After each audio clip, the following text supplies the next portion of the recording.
I remember that night like it just happened yesterday. The air up in those woods was thin and sharp, the kind that burns a little when you breathe too deep. Everything around us felt heavier than it should have. The trees, the silence, even the air. We'd been hiking most of the day, miles away from the main road. Just 4 of us and a small tent set up near a half-frozen lake. It was supposed to be one of those disconnect from everything kind of weekends. No phones, no people, no noise. Just peace. But from the second the sun dipped behind those black hills, something felt wrong. The woods went silent in a way that didn't make sense. No crickets, no wind through the branches, not even the usual splash of the lake. Just that thick, still quiet, like the forest was holding its breath. We laughed it off at first, trying to convince ourselves we were just tired. But the unease never left. It sat in the back of my head like a headache, dull and constant.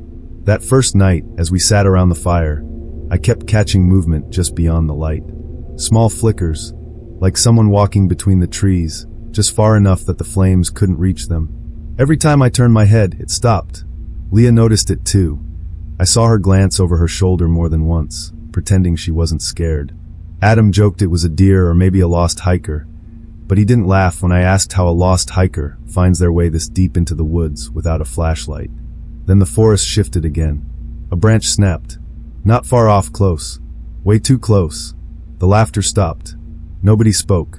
The only sound was the fire crackling and something moving just outside the dark. That was the first time I realized we weren't alone out there. We tried to shake it off, pretending everything was fine, but nobody could relax after that. Adam threw more wood into the fire and made some weak joke about horror movies starting like this, but his voice didn't sound right. Leah stayed quiet, eyes fixed on the dark line of trees. Ryan took another sip from his beer and said it was probably an animal. Maybe a raccoon. Maybe a coyote. But none of us really believed that. The forest felt wrong, like it was listening. Later, when we finally went into our tents, the rain started. It wasn't heavy at first, just a steady tapping on the nylon, enough to drown out the small sounds around us. Leah and I shared one tent, and I could tell she was trying to stay calm. She had her back turned to me, pretending to scroll through her phone, even though we hadn't had a signal since noon. I told her to get some sleep. She didn't answer. I thought she was just tired, but then I noticed her hand was shaking. Around midnight, I woke up to her whispering my name. Her voice was so quiet it barely made a sound. She said she heard footsteps again, slow, careful ones circling our tent. I held my breath and listened. At first, nothing, just rain. Then faintly that crunch. Wet leaves, soft mud. Whoever it was stopped right outside, on my side this time. I could see a shape through the tent wall, a tall shadow, unmoving. The air inside the tent felt tight, like there wasn't enough oxygen. After a few seconds, Leah reached for my arm, digging her nails into my skin. I almost yelled from the pain, but before I could say anything, the shadow moved. Not away, just lower, like someone crouching down to listen. The sound of breathing, slow, heavy, came through the fabric. We didn't move, didn't make a sound. Then just as suddenly the noise faded. The footsteps went off into the distance, swallowed by the rain. In the morning, Adam was already outside, staring at something on the ground. His face looked pale. He pointed at the muddy trail just beyond the tent. Footprints, deep ones, larger than any of ours, led straight to where we had slept, stopped there, and then turned back into the woods. Ryan tried to rationalize it again, saying maybe a lost hiker came through during the night. But Adam shook his head. No light, no sound, nothing, he said quietly. And why stop at our tent? Leah didn't say a word the rest of the day. She barely ate, just kept looking toward the tree line. I tried to calm her down, but I couldn't shake it either, the feeling of being watched. Even when we hiked to the lake later, I could feel eyes on us. I'd turn around, and the woods looked the same as always. But every time, I swore I saw something move. Something, or someone just out of sight. That night, the storm hit hard. The rain came down so heavy it drowned out everything. Our voices, the fire, even the sound of the wind. We all huddled under the tarp near the tents, trying to stay dry, but the water leaked through anyway. Leah kept glancing toward the trees, her face pale and tight. Adam said we should pack up and sleep in the car, but Ryan refused. He said the trail was too muddy and we'd get stuck. That argument turned into shouting until Leah suddenly froze mid-sentence. "Did you hear that?" she whispered.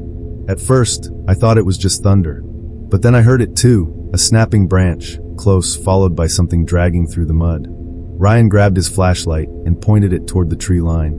For a second, all I saw were sheets of rain. Then the beam hit something, a figure tall, standing just beyond the light, not moving. The rain ran down his face like he didn't even feel it. Adam called out, "Hey, are you lost?" The figure didn't answer. He just stood there silent. Then he lifted his arm. For a second, I thought he was waving. But he wasn't. He was pointing, right at our tents. Panic hit fast. Leah screamed, Ryan dropped the flashlight, and everything went black again. I grabbed Leah's hand and started pulling her toward the car, but Adam didn't follow. He was still shouting, trying to reason with the man. Then a flash of lightning lit up the forest, and I saw it clearly. The man was holding something long and dark in his hand. A shovel. The same metallic sound we'd heard the night before. The next few seconds blurred. Adam yelled. Ryan pushed me forward. Leah was crying. Then a sound, a heavy thud, and Adam's voice stopped. I turned, but Ryan shoved me harder. "Go," he shouted. We ran through the mud, slipping, falling, hearing footsteps behind us. Not running, walking. Slow. Deliberate. When we finally reached the car, my hands were shaking so badly I could barely get the keys in. I looked back one last time. The light from the flashlight was lying on the ground near the tents, flickering, and in that brief flash, I saw a shape kneeling beside where Adam had been. The shovel glinted once, then disappeared into the dark. We drove like maniacs down that muddy trail, the car sliding, bouncing, nearly hitting trees as I fought to keep control. None of us spoke. Leah was crying silently in the passenger seat, her hands gripping the door so tight her knuckles were white. Ryan just kept saying Adam's name under his breath like a prayer. I wanted to go back, I really did, but every time I thought about stopping, I pictured that figure standing in the rain, the way it moved so slowly like it had all the time in the world. When we finally reached the main road, it was already morning. My clothes were soaked, and my whole body felt numb. We drove straight to the nearest gas station, and that's where we called the police. The officer on the phone kept asking for coordinates, but we had no idea where exactly we'd camped. Just somewhere near the lake. It took them 2 days to find the site. When they finally did, they told us they didn't find Adam. Not even his tent. Everything was gone, like no one had ever been there. No footprints, no shovel, no trace of anything. Just a patch of disturbed dirt where the rain had washed something away. The officer said maybe Adam wandered off, maybe he drowned in the lake, but none of us believed that. We knew what we saw, what we heard. I haven't gone camping since. I can't even stand the sound of rain anymore. Every time it hits the windows, it takes me back there, to that silence, that cold air, and the feeling that someone's still out there waiting. Sometimes I wonder if Adam's still out there. Not alive, I know he's not, but somewhere in those woods, buried under the dirt, the rain's still falling over him. I replay that night in my head all the time, trying to make sense of it, trying to tell myself there was something I could have done differently. But the truth is, I froze. We all did. And that's what keeps me up most nights. Not what I saw, but what I didn't do. The police called it an accident. They said maybe he slipped, maybe an animal dragged him off. But animals don't leave warnings carved into trees, and they don't stand still in the rain with a shovel in their hands. Sometimes late at night, I still hear that sound, the metal scraping against stone, and I can't tell if it's just in my head or if it's coming from somewhere outside. Leah and Ryan don't talk to me anymore. After the investigation ended, we all went our separate ways. I think it's easier for them to pretend it never happened. But I can't. Every time I see a forest, or even a patch of trees along the highway, I feel that same pressure in my chest, that same heavy silence that feels like someone watching. I used to love the woods. Now I can't even look at them without feeling sick. Because the worst part isn't what we saw that night. It's knowing whoever was out there never needed to follow us home. They already knew how to find us. I still remember the smell of the dirt that morning, wet, sharp, almost metallic.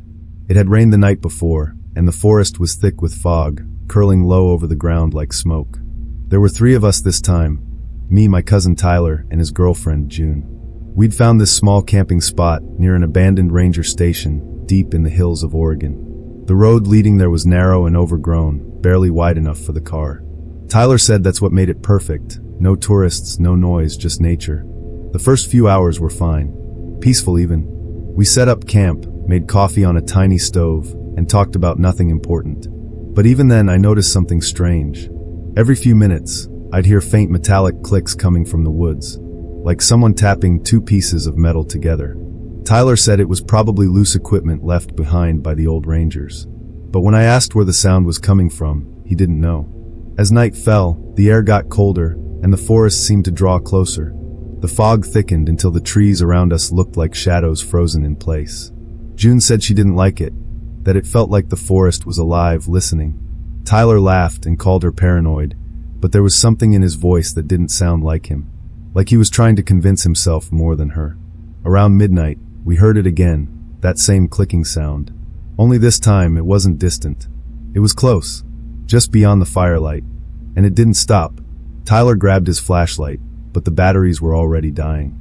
The beam flickered weakly across the fog, barely reaching the trees. June clutched my arm, whispering that she wanted to leave. But Tyler was stubborn. He said if we packed up now, we'd get lost on the trail in the dark. So we sat there, pretending everything was fine, staring into the fog while that clicking sound kept coming and going, like whoever was making it was circling us. Eventually, the noise stopped, but none of us relaxed. June crawled into the tent, wrapping herself in a blanket, trembling. Tyler stayed by the fire, poking at the wood like he was trying to stay busy. I watched him quietly, noticing how jumpy he looked. Every few minutes, he'd turn his head sharply, scanning the dark like he expected something to lunge out of it. Around 2 a.m., I couldn't take it anymore. I told him I was going to check the car, just to make sure everything was locked. He nodded without looking at me. The fog was thick enough that I could barely see a few feet ahead. My breath came out in white puffs, and my footsteps sounded too loud. When I reached the car, I saw something strange. The passenger side door was cracked open, not wide, just enough to notice. I was sure I'd shut it earlier. I pulled it open slowly, half expecting something to jump out. But the car was empty. Then I noticed the seat. Mud smeared across the leather, fresh, wet, and shaped like a knee print. Someone had been inside. My stomach dropped. I backed away, scanning the woods. The clicking sound started again, this time from behind me. I froze. It wasn't coming from the trees anymore. It was coming from the direction of our camp. When I got back, the fire was out. The tent was half unzipped, and Tyler was gone. June was sitting inside, shaking, her face pale. I asked where he went, but she just pointed into the woods. He heard something, she whispered. Said he saw a light. I looked where she pointed, and through the fog, I could see it too. A faint white glow moving slowly between the trees. It wasn't a flashlight. It was dimmer, almost like a lantern. And with every few steps, that same metal click echoed through the woods, closer, steadier, like it was calling us to come and see. I told June to stay inside the tent, but she wouldn't listen. She kept whispering Tyler's name, over and over, until I finally gave up and followed the light. The fog swallowed us as soon as we stepped past the last tree. It was like walking into another world, quiet, gray, endless. The ground was soft and wet, sucking at our boots with every step. The clicking sound grew louder, sharper, almost rhythmic now. We called for Tyler, our voices small and hollow in the mist. No answer. Just that steady click, click, click. Then suddenly it stopped. Everything went silent. I reached out to grab June's hand, but she wasn't beside me anymore. June, I whispered, spinning around. The fog moved like smoke, curling and breaking apart, and that's when I saw it. A figure standing maybe 20 feet away. At first, I thought it was Tyler. Same height, same build. But then I realized he wasn't moving. His head was tilted slightly, his arms hanging stiff at his sides. I stepped closer, heart pounding so hard I could feel it in my throat. Tyler? The figure took one slow step forward, and that's when the fog shifted enough for me to see his face. It wasn't Tyler. It was a man I'd never seen before, filthy, pale, with something glinting in his hand. He raised it, and I heard that metallic click again. A small camping hatchet, rusted, tapping lightly against a metal water bottle hanging from his belt. Behind him, through the fog, I saw another shape on the ground. Tyler. He wasn't moving. I don't remember running, but somehow I was back at the tent. June was gone. Her backpack, her jacket, everything still there, but no sign of her. I screamed her name until my voice broke, but the only answer was that quiet, steady clicking. Closer now. I didn't think so. So close it felt like I just ran. Right behind me. Branches tore at my arms and face, the fog closing in until I couldn't see more than a few feet ahead. I kept hearing that sound, metal tapping metal, sometimes close, sometimes far, but never gone. My legs burned, my chest hurt, but I didn't stop until I saw the faint outline of the car through the fog. The door was still open from earlier. I dove inside, slammed it shut, and locked it. My hands were shaking so badly, I could barely get the key in the ignition. The headlights cut through the mist, lighting up the trees, and for 1 second I saw him. Standing in the middle of the trail, half hidden by the fog, his face blank and wet with rain. He didn't move toward me. He just lifted his hand and tapped the hatchet against his bottle once. Click. I hit the gas and didn't stop driving until I saw highway lights. When I finally looked back, the fog had swallowed the road completely. The police searched for weeks. They found Tyler's tent and June's shoes near the ranger station ruins. No bodies, no tools, no footprints, just mud and silence. They told me it was probably an animal attack or that they got lost in the storm. But animals don't carry hatchets, and they don't stand still like they're waiting for you to look back. I never went to the funeral. I couldn't, because even now, years later, I still hear it sometimes, when the night gets too quiet, when the rain hits metal. That soft, steady click. I don't know if I'll ever stop hearing it, the click, the way it echoes through silence, like it's marking me. Some nights, I swear I can feel someone watching from the shadows outside my window. I can't tell if it's memory, or if he's still out there, moving through forests I'll never enter again. That trip changed me. It broke something I didn't know was fragile. I used to love camping, loved being out in the woods, the quiet, the freedom. Now I can't even drive past a forest without my stomach twisting, my hands going cold. Tyler and June. I'll never know what really happened. I tell myself they wandered too far, that the storm took them. But I know better. The way he waited, the way he moved, calculated, patient, he didn't need the storm. He already had control. I don't talk about it much. People tell me I should forget, move on. But how do you forget the sound of metal clicking in the dark, the sight of someone standing there in the fog, watching you while your friends disappear? Sometimes I wonder if I was lucky, if survival was a chance, and the rest of them weren't. Sometimes I wonder if he ever comes back to watch, to see if I remember. And that's the worst part, not knowing if the horror is over, or if it's still out there, waiting for the next person brave, or foolish, enough to wander into those woods. Because the truth is, the forest doesn't forget. And neither does he. I can still feel the dirt under my nails when I think about that night. It was one of those hot, sticky August evenings, the kind where the air barely moves and the forest smells like rotting leaves and sweat. There were 5 of us, me, my brother Chris, and 3 friends from college. We'd found a small clearing deep in the Montana wilderness to camp for the weekend. No trails, no cell signal, just us and the trees. The first few hours were fine. We set up the tents, started a fire, and joked around. But as the sun dropped behind the hills, the forest changed. The shadows stretched thick and black. Birds had stopped chirping. The wind stopped too. Everything felt too quiet. My stomach twisted. I told myself I was being paranoid. Chris said the same thing, laughing it off. But I could see the tension in his jaw, the way his eyes kept flicking toward the trees. Around dusk, we started noticing things. Rocks and sticks arranged in strange patterns, small piles near the edge of the clearing. At first, we thought maybe kids had been there before us. But there were no footprints leading to or from them. Just piles, as if someone or something was arranging them when we weren't looking. Then came the sounds. Faint rustling, like someone walking just beyond the firelight. We'd all pause mid-conversation, straining to hear it, but whenever someone pointed a flashlight, there was nothing there. Nothing. By the time night fully settled in, the air was thick, almost suffocating. That's when I realized none of us had seen a single other camper all day. Not one. And the thought of being completely alone in those woods, it wasn't peaceful anymore. It was terrifying. After the sun went down completely, the forest felt alive in a way I hadn't noticed before. Every shadow seemed to twitch. Every rustle in the leaves made my heart jump. Chris tried to make a fire bigger, tossing logs on until the flames roared, but the shadows never went away. The other 3 laughed at first, but I could see the tension in their smiles. We started hearing it clearly then, soft footsteps circling the clearing. Not running, just careful, deliberate steps that crunched over the dry leaves. We froze, each of us staring into the dark, flashlight beams trembling in our hands. Someone whispered that it was probably an animal. Maybe a deer, maybe a bear. But bears don't walk in circles, and deer don't stop suddenly when you look at them. Then we noticed something else, small scratches in the bark of the nearest trees. Fresh, deep, like someone had dug their nails or a knife into them. Chris swore he hadn't noticed them earlier, but I remembered. I had. Something had been there, watching us, testing us. Around midnight, the first tent shook. Not from wind, the air was still. A branch hit it maybe, or so we hoped. We all rushed over, flashing our lights inside.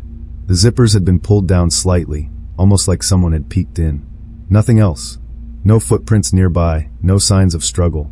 But the fear, it was inside us now. We tried to huddle together near the fire, keeping lights on our faces, talking louder than necessary to drown out the silence. That's when I noticed Chris acting strangely.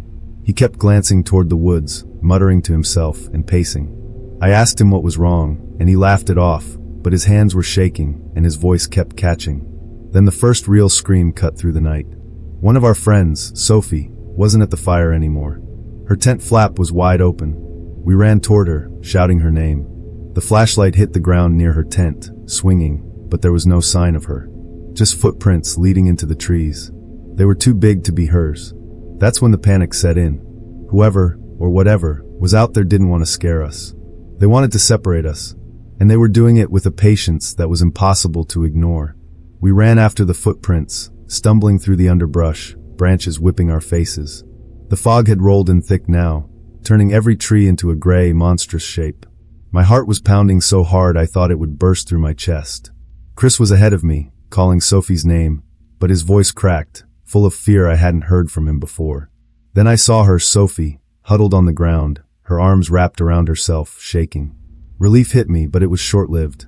Something moved behind her. Slow, deliberate. A shadow stretching taller than any man should be. And then I saw the face. Pale, blank, eyes that didn't blink, staring straight at us. Chris stepped forward, trying to shield her, but the figure didn't move closer. It just raised its hand, tapping a metal pipe against a rock. Click, click, click. The sound echoed in the fog, bouncing off the trees, loud enough that it vibrated through my skull. We froze. Every instinct screamed to run, but we were paralyzed by the sight and that sound. And then Sophie screamed again, louder this time. It wasn't fear. It was rage. The figure flinched, and in that moment, Chris lunged at it. We ran. Through the mud, through the tangled roots, not looking back. I could hear it following, its footsteps slow, patient, never speeding up, never stopping. The fog swallowed everything except that rhythmic metallic tapping. We reached the clearing where the car was parked, but the headlights wouldn't turn on. The keys had vanished from the ignition. And then the tapping stopped. The forest went silent. We turned. Nothing. Just fog, trees, and the lingering smell of wet earth and metal. Chris grabbed my arm. "We need to get to the road, now," he whispered. I nodded, but the fear was still pressing down on me, suffocating. Because I knew it hadn't left. Not really. It was just waiting. Watching. We stumbled through the fog, following the faint glow of the road in the distance. Our clothes were soaked with sweat and mud, cuts and scratches from branches lining our arms and faces. Sophie kept crying quietly, clutching Chris's arm, while I couldn't stop looking over my shoulder, half expecting to see that pale face emerging from the mist. When we finally reached the main road, the headlights of a passing car felt like salvation. I flagged it down, and the driver didn't ask questions, just drove us to the nearest gas station. We didn't stop shaking for hours, sitting in the corner while the cold fluorescent lights did nothing to calm us. The authorities searched the campsite for days. They found some of our gear, scattered and trampled, but no sign of the figure. No trace of the footprints we had seen. Sophie's tent was slashed open, the zippers broken, but still empty. The police suggested maybe it was a prank, a group of kids playing with hikers, or that the fog and shadows had made us see things that weren't there. Returned to that forest. But we knew what we had seen. Chris stopped camping entirely. Sophie refuses to even hike. And I can't look at dense woods without remembering the tapping. The metal, the way it moved silently, patiently waiting. Even now, months later, the fear lingers. Because that night wasn't just about being lost in the forest. It was about being hunted, watched, and knowing that whatever was out there could disappear as easily as it appeared, but would always be waiting for the next mistake. I keep thinking about that night, even now, long after we've all tried to move on. It changed me in ways I can't fully explain. I used to love being in the woods, the feeling of being alone with nothing but nature and the sound of the wind. Now, even a quiet forest makes my chest tighten, my palms sweat. I can't forget the way it watched us, patient, silent, impossible to predict. Sometimes I wonder if it was human, or something else entirely. The way it moved, the way it waited, the metallic tapping, it wasn't random. It was deliberate, like it wanted us to panic, to separate, to feel every second of fear before letting us go. And that's the part one can't escape, the understanding that it could have done more. It could have taken us all, but it didn't. Why it chose us or why it let us leave, I'll never know. Chris and Sophie rarely speak about it, and I don't blame them. I barely can. But I know that night wasn't over when we left the forest. It's still out there, waiting in the fog, moving through the trees, listening for someone foolish enough to think the woods are empty. The truth is, the forest never forgets, and neither does whatever is out there. Every time I hear a soft metallic tap in the distance, on the railing outside my apartment, on the streetlight pole, it drags me back to that night.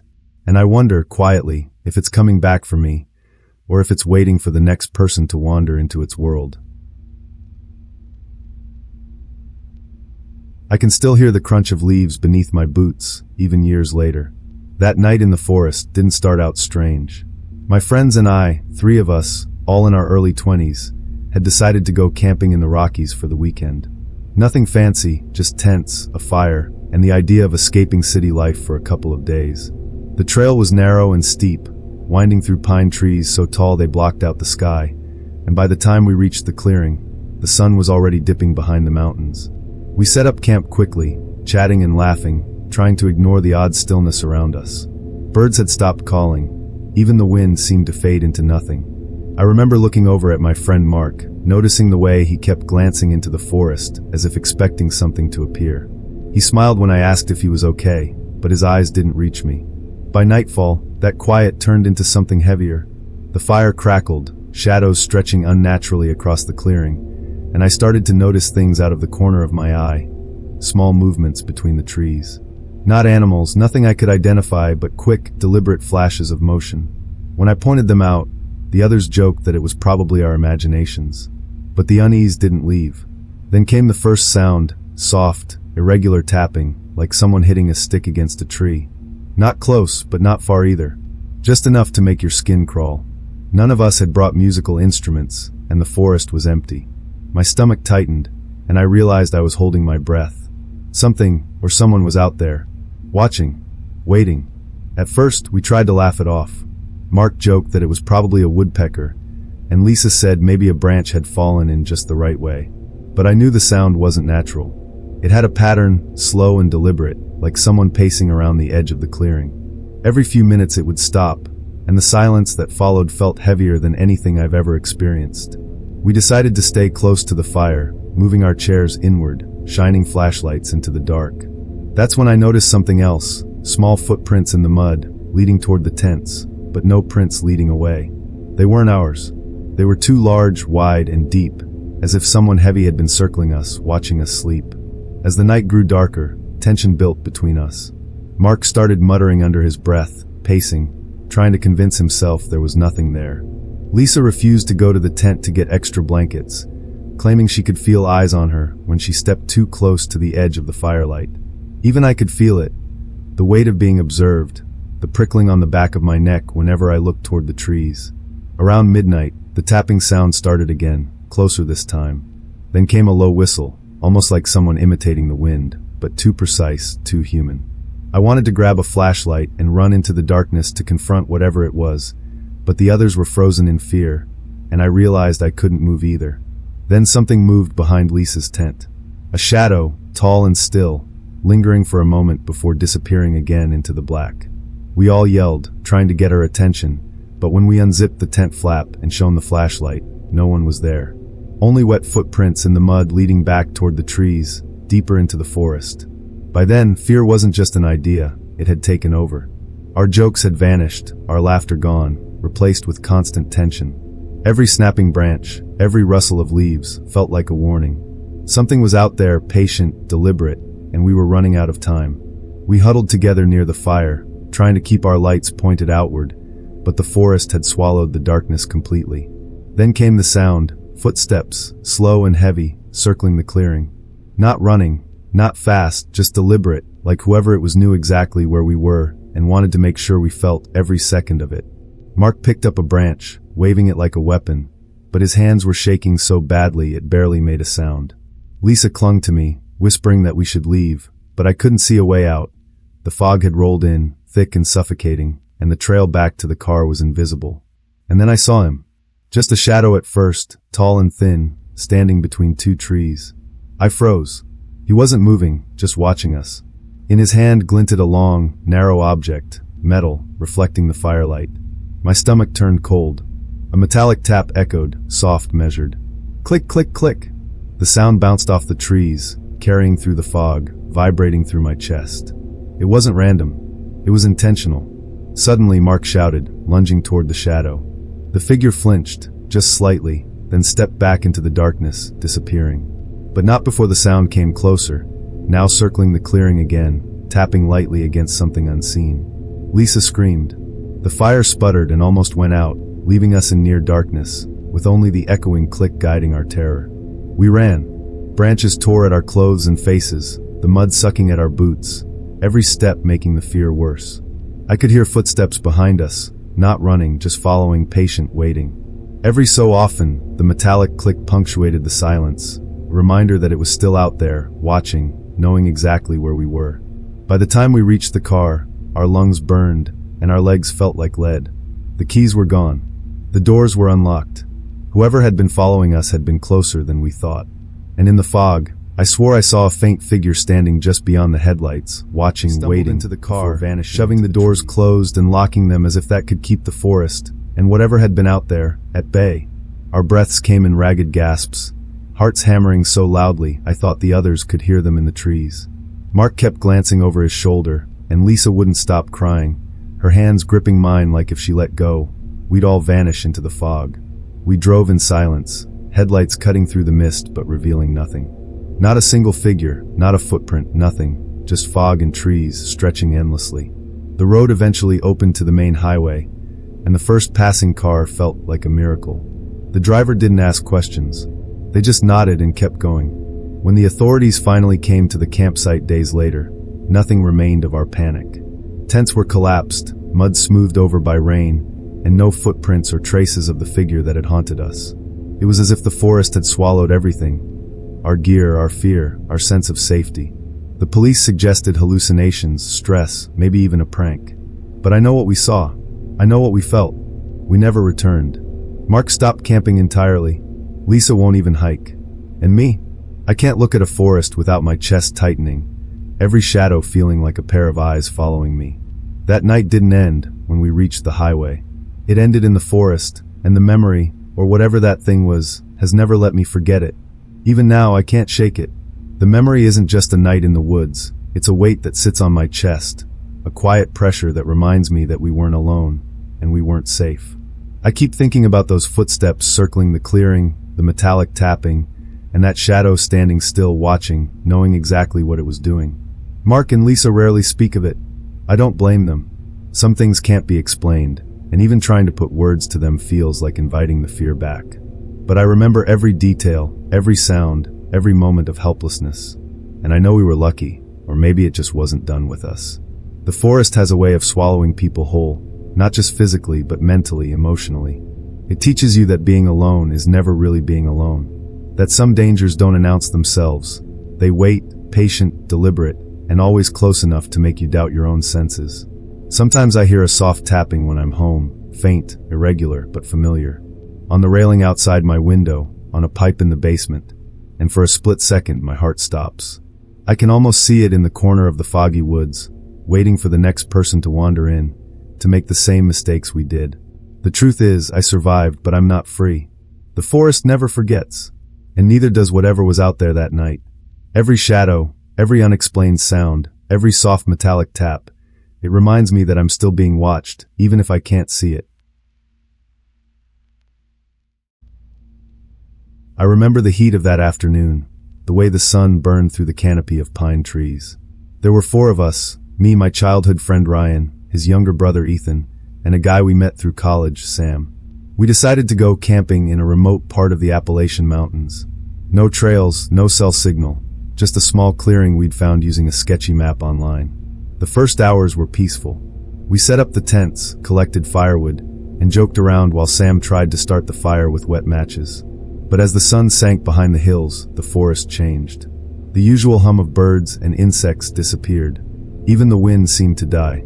It was a silence that pressed on your chest, heavy and unnatural. I remember seeing Ethan freeze, staring past the fire, and asking him what was wrong. He whispered that he felt someone watching. Ryan laughed, Sam scoffed, but I could see it too. A flicker of movement at the edge of the clearing. Just a shadow darting behind a tree, gone before any of us could point it out. As night fell, the air grew colder, sharp against our skin. The firelight barely reached the perimeter of the clearing. And then it began, the soft tapping, irregular, metallic, coming from just beyond the tree-line. Not a rock falling, not an animal. Something deliberate, something human. My stomach tightened, and I realized the forest we thought we knew was hiding something, or someone. By midnight, we weren't just uncomfortable. We were afraid. Every snapped twig, every rustle in the underbrush felt like a warning. The quiet wasn't empty. It was watching, waiting, patient.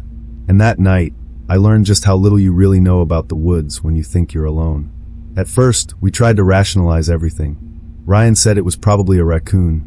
Sam joked about ghosts, and Ethan kept staring into the dark, silent.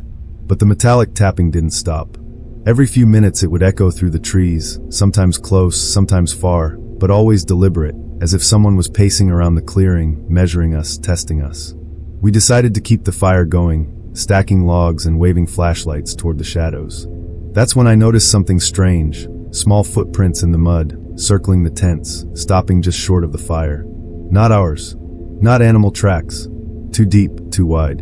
Whoever, or whatever, was out there knew exactly where we were sleeping. The tension grew fast. Ethan refused to go back to his tent to get more blankets. Sam kept glancing over his shoulder, muttering that he felt eyes on him.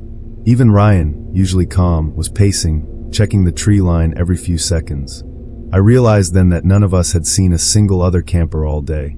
We weren't alone. Then came a faint whistle, low and steady, carrying through the trees. Someone, or something, was imitating the wind. I wanted to run, wanted to yell, but the others were frozen, and I couldn't leave them behind. The forest felt alive now, aware of every step, every movement. Around midnight, we saw it. A shadow, tall and thin, moving slowly between the trees. At first, it blended with the dark, but the flashlight beams caught the glint of metal in its hand. A long, thin pipe, or maybe a hatchet. It tapped lightly against a tree, making that soft metallic click. Each tap echoed, deliberate, rhythmic, like a heartbeat. Panic hit. Ethan screamed, and the figure flinched slightly, then continued moving, circling closer. We grabbed each other's hands, shoving flashlights toward it, but it didn't run. It was patient, waiting, testing us. And when the tapping began again, I realized we weren't just in danger. We were being hunted slowly, carefully, in a way that made every second stretch into forever. We huddled together near the fire, hearts hammering, flashlights shaking in our hands. The shadow was close now, just beyond the circle of light.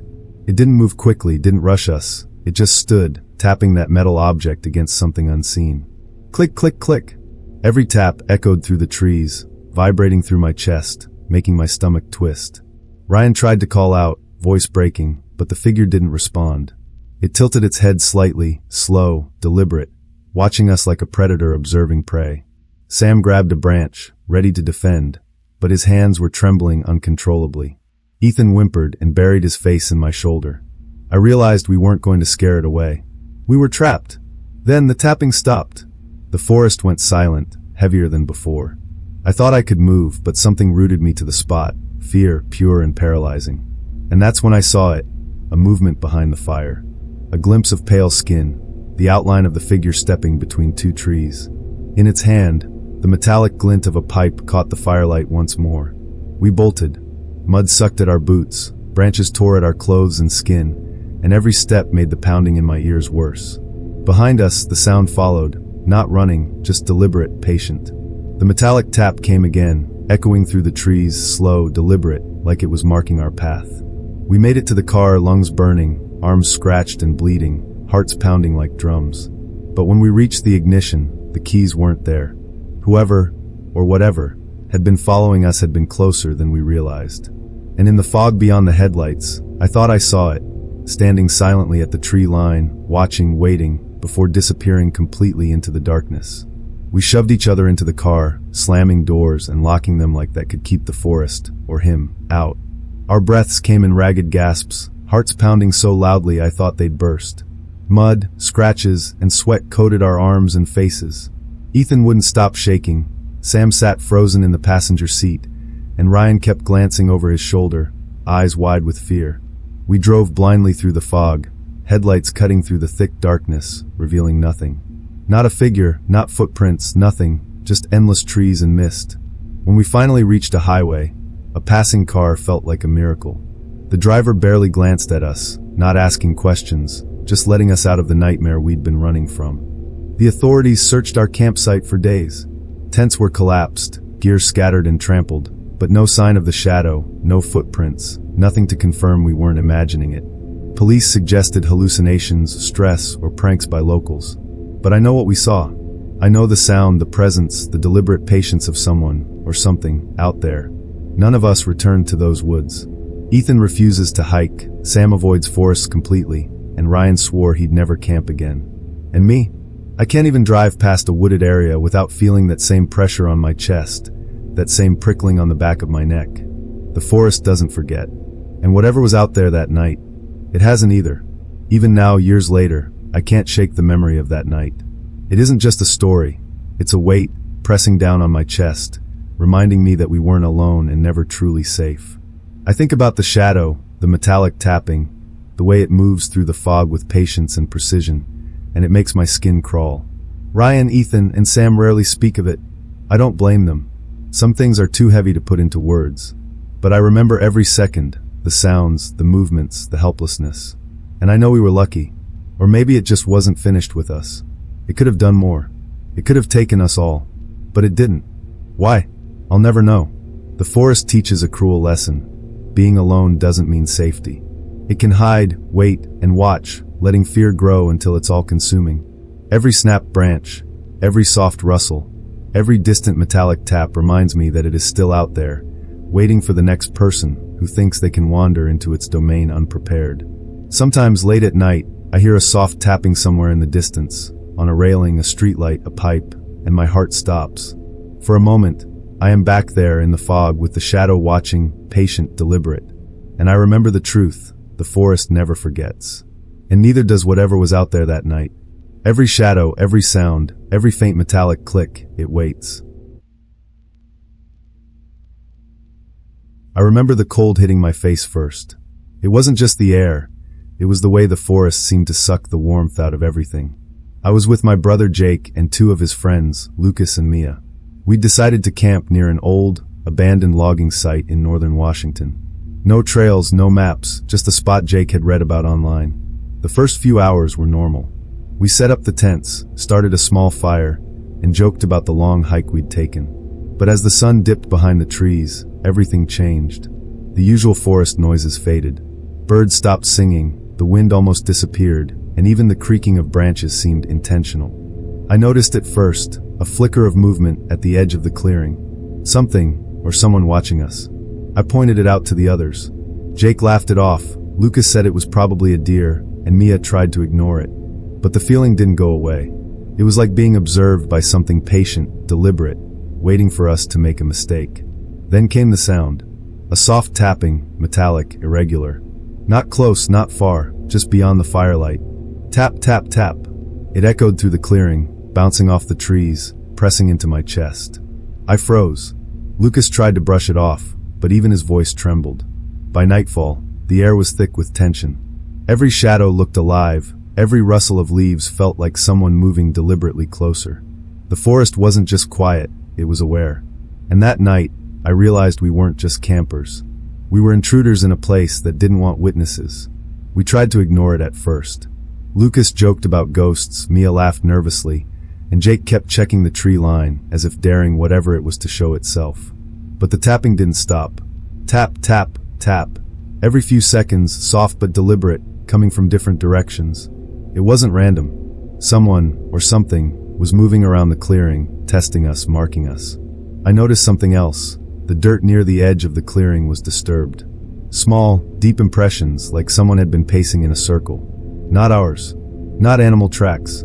Whoever, or whatever, was out there was circling us, watching our every move. As night deepened, tension turned to paranoia. Jake wouldn't let us go to our tents alone. Every trip to fetch firewood or water felt like walking through a gauntlet. Mia refused to move beyond the firelight. Lucas kept muttering that he felt eyes on him, that someone was watching even from the dark. Then we heard it, a low whistle, careful and deliberate, like someone imitating the wind, but sharper, more human. We all froze. The tapping started again, now accompanied by the faint crunch of footsteps over the dry forest floor. Every instinct screamed at me to run, but we couldn't move without knowing the direction it was coming from. Around midnight, I saw a shadow move between the trees, just beyond the firelight. Pale, tall, and deliberate. In its hand, something metallic caught the firelight, a pipe, or maybe a hatchet. Tap, tap, tap. Each sound was slow, measured, echoing through the fog and trees. Fear had taken over. I could feel it in my chest, in my stomach, in every part of me. We weren't just uncomfortable anymore, we were being hunted. And whatever it was patient, calculating, and closer than we realized. We huddled together near the fire, hearts pounding so hard I thought we'd all hear them in the silence of the forest. The shadow was close now, just beyond the circle of light. It didn't rush or make noise except for the slow metallic tapping, tap, tap, tap, against something we couldn't see. Each sound pressed into my chest, made my stomach twist, made my legs shake. Jake whispered for us to stay calm, but I could see the fear in his eyes. Lucas grabbed a branch, holding it like a weapon, but his hands were trembling uncontrollably. Mia clung to me, shaking, whispering that we needed to leave, that it was right there, watching. Then the tapping stopped. Silence fell so heavy it pressed against our ears. And in that moment, I saw it. A figure stepping between two trees, tall and pale, glinting metal in its hand. Its movements were slow, deliberate, and patient. Every instinct screamed to run, but I couldn't. My body felt frozen. Suddenly, the figure shifted slightly, disappearing behind a tree, and we ran. Branches whipped our faces, mud pulled at our boots, every step making our fear worse. Behind us, the tapping returned, closer now, rhythmic, relentless, echoing through the lungs burning, arms scratched, clothes torn. But when we tried the ignition, the keys were gone. Whoever, or whatever, had been following us had been closer than we realized. I glanced back into the fog, and for a split second, I thought I saw it, standing silently at the edge of the clearing, watching us escape before melting into the darkness. We piled into the car, slamming the doors shut and locking them, hearts hammering so hard it felt like they might burst. Mud and scratches coated our arms and faces. Mia kept shaking, whispering that it was still out there, and Lucas sat frozen, staring into the fog beyond the headlights. Jake tried to start the car, hands trembling, and I kept glancing at the tree line, expecting the shadow to appear at any moment. When the engine finally roared to life, we didn't look back. The fog swallowed the trail, hiding every footprint, every sign of what had been following us. When we finally reached the main road and saw the first passing car, it felt like salvation. The driver barely noticed us, and we didn't speak until we were far away, the forest behind us silent, patient, and untouched. The authorities searched the campsite for days. They found our scattered gear, the trampled ground, even some broken branches near the tents, but no footprints, no sign of the figure, nothing that could explain what we'd experienced. Police suggested hallucinations, stress, maybe even a prank by locals. But we knew the truth. We had been hunted, watched, and tested by something deliberate and intelligent, something that wanted to see us terrified. None of us returned. Jake refuses to hike, Lucas avoids forests entirely, and Mia won't even walk past wooded areas without panic setting in. And me? I can't drive near the woods without my chest tightening, my skin crawling, and that soft, deliberate tapping echoing in my mind. Whatever was out there, it hasn't left. Even now, years later, I can still feel it. The memory of that night is a weight that never lifts. The shadow, the metallic tapping, the way it moved silently, deliberately, watching us with patience, I can't forget it. Jake, Lucas, and Mia rarely talk about it, and I don't blame them. Some things are too heavy to put into words. But I remember every second, the fear, the helplessness, the sense that we were being hunted. We were lucky to make it out, or maybe it simply chose to let us leave. Why it did, I'll never know. The forest teaches you something cruel. Being alone doesn't mean safety. It can hide, watch, and wait. It can study your fear, measure your reactions, and let panic grow until it's unbearable. Every snapped twig, every rustle of leaves, every faint metallic click reminds me that it's still out there, waiting for the next person foolish enough to think the woods are empty. Sometimes, when it's quiet at night, I swear I hear that same soft tapping somewhere near my apartment. A railing, a pipe, even the streetlight outside. For a moment, I feel the forest all over again, the shadow watching, patient, deliberate. I know the truth now. The woods don't forget. And whatever was out there that night doesn't either. Every shadow, every sound, every metallic tap is a reminder that someone or something is always watching.